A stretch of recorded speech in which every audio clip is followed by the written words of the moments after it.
Have you ever wondered how a songwriter in, say, Germany gets paid when their song plays in a coffee shop all the way over in Texas? Or how a TV show can legally use hundreds of different pieces of music? Well, today we're pulling back the curtain on the invisible engine that makes all of that happen, the Copyright Collective. All right, let's jump in. Here's our game plan. First, we're going to look at the total mess that was music licensing. We're calling it the licensing nightmare. Then we'll see the clever, organized solution that popped up. After that, we'll take a quick trip around the world to see how different places handle it. Then, the streaming revolution hits and throws a wrench in everything. And finally, we'll ask, what's next for royalties? So, first up, the licensing nightmare. To really get why these organizations are so important, you kind of have to imagine a world without them. And honestly, it was a legal and logistical minefield for anyone who wanted to play music in public. Let's make this real. Imagine you just opened your dream cafe. You've got the coffee, the pastries. Now you just need the perfect vibe, right? Some background music? Seems simple enough. But legally, every single one of those songs is copyrighted. So how are you supposed to do that? Are you going to call up every single songwriter, every publisher, for every track on your playlist just to get permission and figure out a fee? No way! It would be an absolute nightmare, both logistically and financially. For any business, a radio station, a restaurant, you name it, it was basically an impossible task. And think about it from the other side. If you're the artist, how could you possibly track down every little cafe or radio station using your song to make sure you got paid? You couldn't. The whole system was broken. So, with everything in chaos, the stage was set for a much, much smarter solution. A way to bring some order to the madness. And this is it. Enter the Copyright Collective. Think of it as a trusted middleman. Instead of thousands of artists trying to talk to thousands of businesses, everyone just deals with this one organization. It just simplifies the entire game of rights management.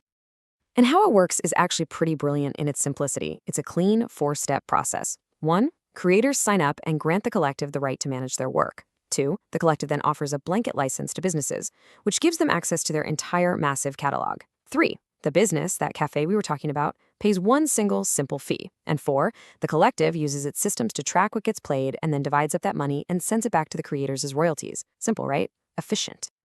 Now, you might be thinking this is a one-size-fits-all kind of thing, but it's not.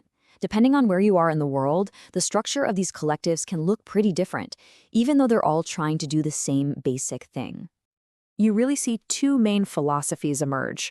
Over in many European countries, you'll often find a single national collective for a specific kind of work, like music.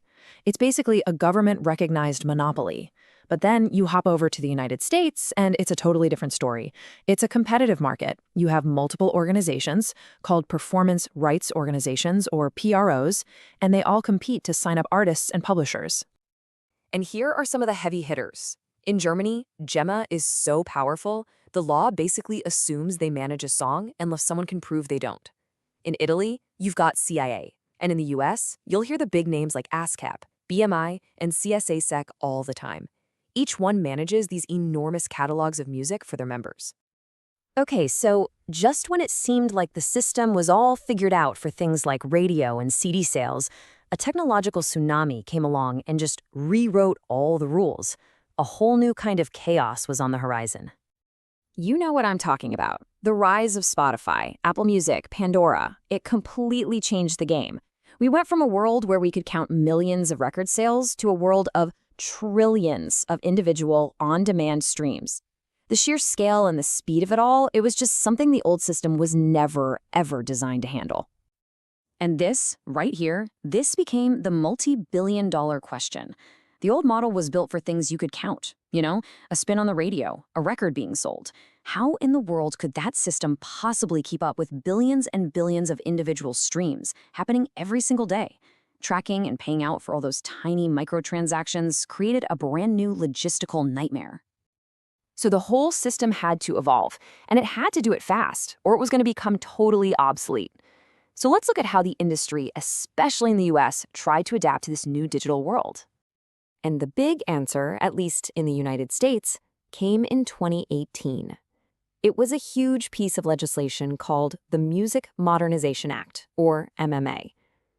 This was a massive, bipartisan effort to drag the decades-old copyright law kicking and screaming into the 21st century.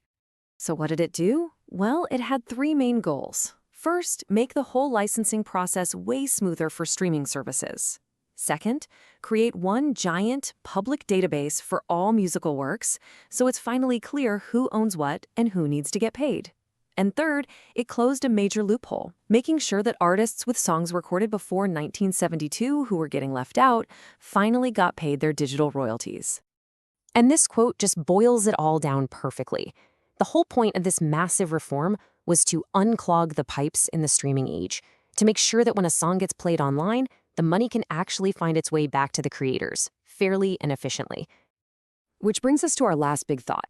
We've seen how these collectives solved the chaos of the old analog world, and then how they scrambled to adapt to the digital one. But what's next? With technology like AI starting to generate content and new platforms popping up all the time, will these central middlemen become more essential than ever to manage all the complexity? Or will technology finally create a new system that makes them, well, obsolete? That is the big question facing the entire creative world right now.